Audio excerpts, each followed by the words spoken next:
ইফতার আবার তাড়াতাড়ি করা আরেকটা সুন্নাত।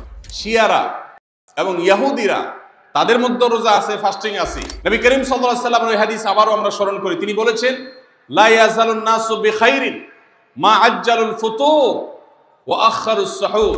এই মানুষ, এই উম্মত ততদিন কল্যাণের উপরে প্রতিষ্ঠিত থাকবে যতদিন তারা ইফতার তাড়াতাড়ি করবে আর সাহরি দেরিতে করবে।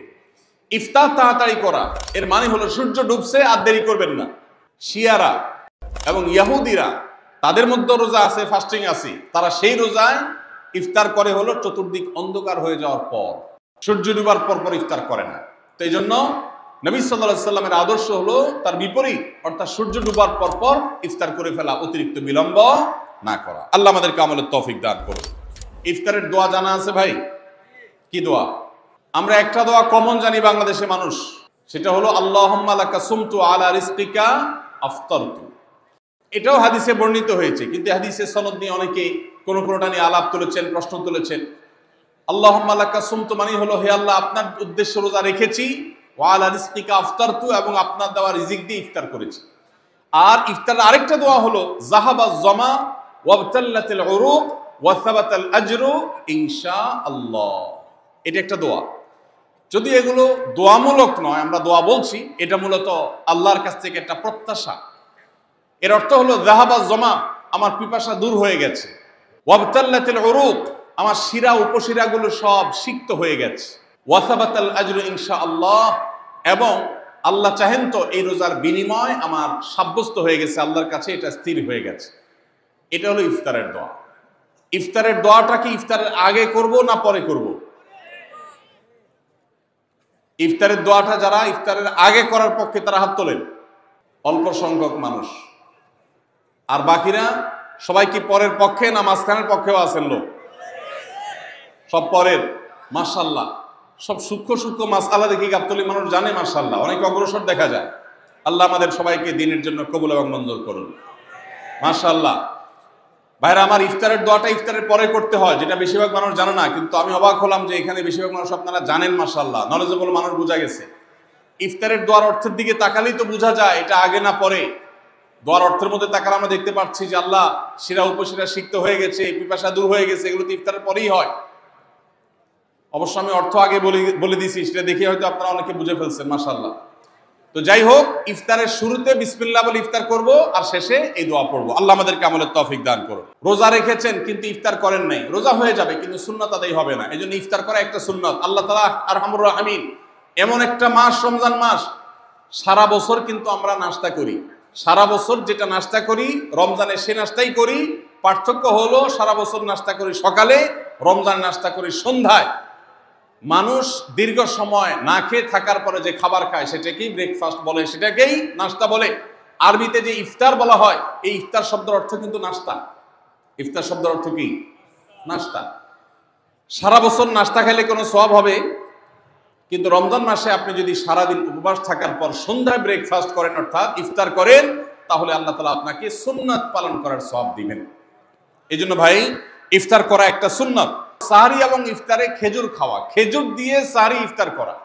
ইফতারে আপনি অন্য যা খান না খান, খেজুর দিয়ে খাবেন। নবী সাল্লাল্লাহু আলাইহি সাল্লাম আদা পাকা আদা খেজুর দিয়ে ইফতার করতেন, যেটাকে রোতাব বলা হয়। আর যদি সেটা না পাওয়া যেত, সাধারণ যে কোনো খেজুর, সেটাও না পাওয়া গেলে একটু পানি খেয়ে তারপর তিনি ইফতার করতেন। আমরা ইফতারে খেজুর খেতে হয় সুন্নাহ, এটা আমরা জানি, কিন্তু যেটা জানি না সেটা হলো সাহরিতে খেজুর খাওয়া। ভোর রাতে সাহরিতে খেজুর খাওয়া সুন্নত। এটা আগে কে কে জানতেন? হাত তোলেন। আগে জানতেন? মাশাআল্লাহ, হাত নামান। গত বছর রমজানে সাহরিতে ভাত তরকারি যাই খাইছেন না খাইছেন, একটা হলো খেজুর খাইছেন, কারা কারা হাত তোলেন? মাশাআল্লাহ। এদিকে সব আমল করা মানুষ, মাশাআল্লাহ।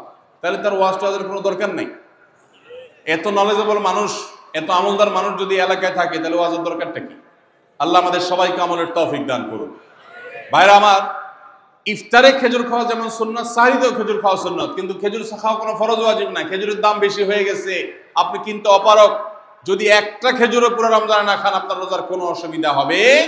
তবে নবী সাল্লাল্লাহু আলাইহি সাল্লাম যেহেতু ইফতার এবং সাহরিতে খেজুর খেতেন, আর খেজুরে প্রচুর পরিমাণ সুগার আছে, উপকারী, যেটা মানুষের স্বাস্থ্যের জন্য উপকারী, প্রচুর পরিমাণ এনার্জি আছে, খাদ্য শক্তি আছে, সারাদিন রোজা রেখে আমাদের যে সুগারের ঘাটতি হয় সেটা পূরণ করার জন্য সহায়ক হয়।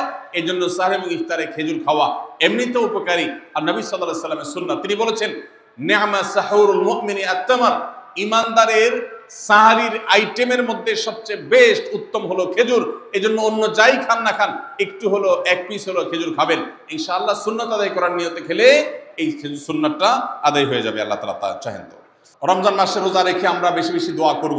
চলতে ফিরতে উঠতে বসতে দোয়া করতে পারেন। আমাদের মায়েরা অনেকে শুনছেন আমাকে, রমজান মাসে আপনি গৃহস্থলী কাজ করছেন, রান্নাবাড়া করছেন, ঘর ঝাড়ু দিচ্ছেন, আর মনে মনে আল্লাহর সাথে কথা বলেন। দোয়া মানে আল্লাহর সাথে কথোপকথন। আল্লাহ আপনি আমাকে মাফ করে দেন, আমার বাবাকে মাকে মাফ করে দেন, সন্তানগুলোকে হেদায়েত দান করেন, চোখের পানি ফেলেন।